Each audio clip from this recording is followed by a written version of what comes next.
Assalomu alaykum do'stlar. White Walls kanaliga xush kelibsiz. Xabaringiz bor, akalari singari Jahon mundialiga qatnashni maqsad qilgan yosh bo'rilarimiz bu vazifani a'lo darajada bajarishdi. Barchangizni tabriklaymiz.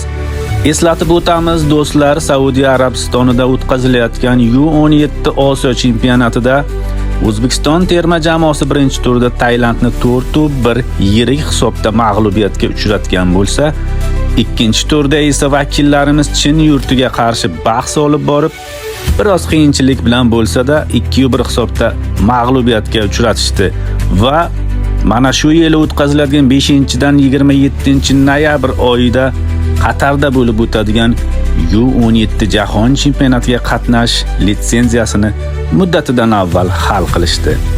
Yana bir bor eslatib o'tamiz do'stlar, hozirgacha kelib guruhda ikkinchi turdan keyingi vaziyat 6 ochkodan to'plagan O'zbekiston hamda Saudiya Arabistoni birinchi va ikkinchi o'rinlarni band qilgan bo'lsa, 0 ochkoga ega Tailand va Xitoy 3-4 o'rinlarda borishmoqda. Va guruhdagi so'nggi tur do'stlar bugun bo'lib o'tadi.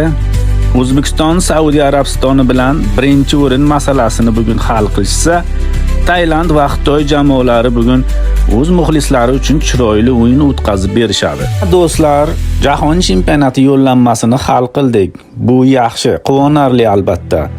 Lekin do'stlar, biz ishonamizki, yosh ukalarimiz vazifalarini oxirigacha, ya'ni oliy darajada bajarib, yurtimizga chempionatning bosh sovrini bilan qaytishadi degan umiddamiz.